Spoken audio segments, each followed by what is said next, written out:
You ask Tiger to solve. This deals with linear equations with one unknown. The final result is x equals 97 over 109. Let's solve it step by step. Group all x terms on the left side of the equation.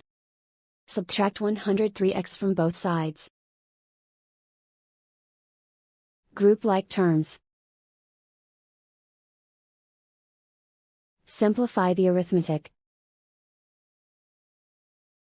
Group like terms.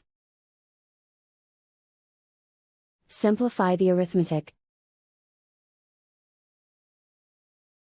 Group all constants on the right side of the equation. Add 6 to both sides. Simplify the arithmetic.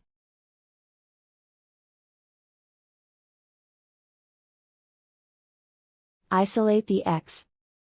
Divide both sides by negative 109. Cancel out the negatives. Simplify the fraction.